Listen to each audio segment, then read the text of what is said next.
Look at a list of some of the safest countries in the world, and they're bound to have some of the highest taxes or be in places that not everyone wants to live. Today, I'm going to share with you 2 tax-friendly countries in Europe.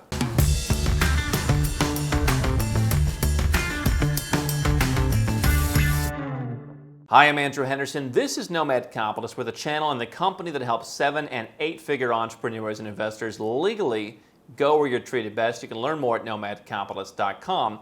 And whenever you look at the list of safest countries in the world, a couple of different kinds of places come up. You see the high-tax European countries like Iceland, for example, which came in at number 1 again this year.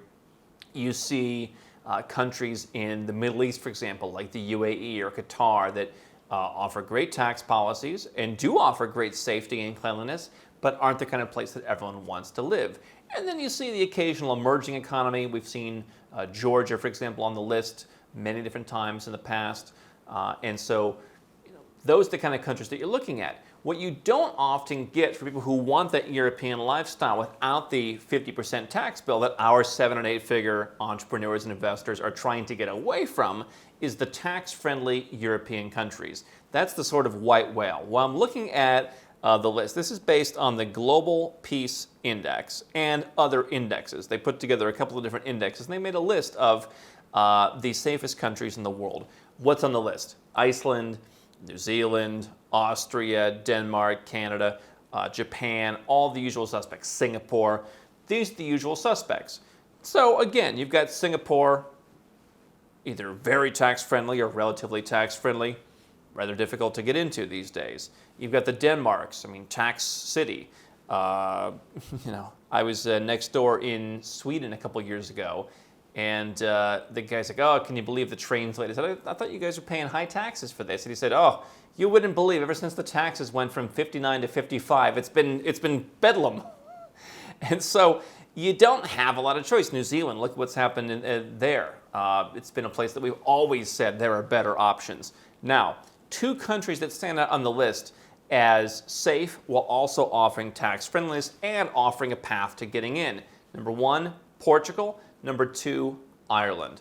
And so we've had a number of people that we work with go to both of these places.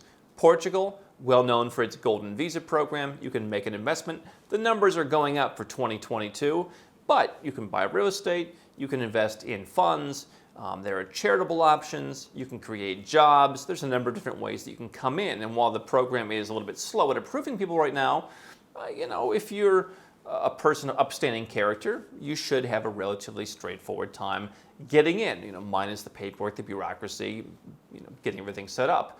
And then you can go and live in Portugal and you can qualify. You don't have to live there for the Golden Visa, but if you wanted to live there, you have a safe country that is on the edge of Europe, and you can take advantage of the NHR tax program. Now, we've made a separate piece of content about that, where I've said it is sort of the Swiss cheese of tax exemptions. There's a lot of tax planning that goes into that. Less so if you're in cryptocurrency, more so if you're running a business, especially if you're active in the business. There's steps that you need to take, but you can get your taxes down, if not 0 for a select number of people, probably into the single digits if you set things up properly and if you have all the paperwork. It's going to cost you a bit more to set it up, but you can get that set up. There are other visa programs that you can use if you just want to go and live in Portugal, where you don't even have to make the Golden Visa investment. You just have to commit to spending time there in the country. So you've got a number of different options to get in. There's different ways that they work, but once you get in, you can not only work towards citizenship, but you can get decent tax incentives in a country that is ranked one of the safest countries in the world. Ireland is going to be a bit more expensive getting in. Now, there are a number of people who have an Irish parent or grandparent who can go and get Irish citizenship by descent. That is taking longer now than it used to. It is, in the pandemic, really been a lot slower than we used to see. It's becoming, all the citizenship by descent programs have slowed down, but it is really taken a couple of years in some cases right now. But that could be practically for free if you can prove that family tree. If you have a great, amazing startup business, that could be a way to get in. There's a program where basically for retirees, if you can prove a certain amount of income, they've got kind of a discretionary program to get in. And then they've got the investment program, the so-called Golden Visa, which they call the IAP, where you're investing 1 million euros into one of the funds in Ireland, or you're making a donation of, depending on how you do it, 400,000 or 500,000 euros to a cultural or arts project.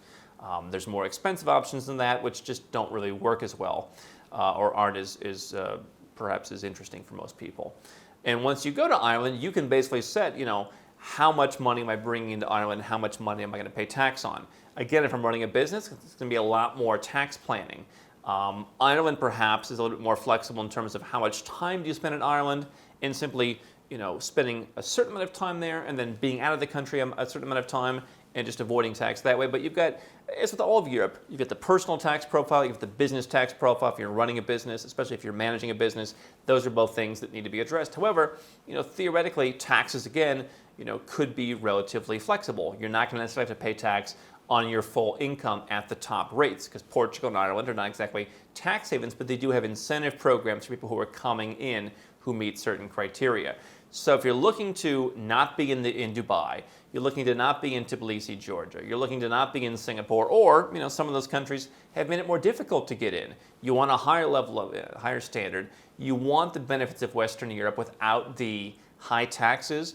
Ireland and Portugal, two of the safest countries, according to the indexes that rank these things, that do offer tax benefits to people who are moving in, at least for a certain amount of time. Now, if you have a preference between those countries, leave a comment below. I want to hear, where would you move, Portugal or Ireland? Don't stop now. We've got well over 1,000 more videos here on YouTube for you to watch and learn how to go where you're treated best. And if you want to work with Nomad Capitalist personally, go to nomadcapitalist.com/apply, learn about our unique, tried and true process, garnered over years of experience, and learn how you can become our client.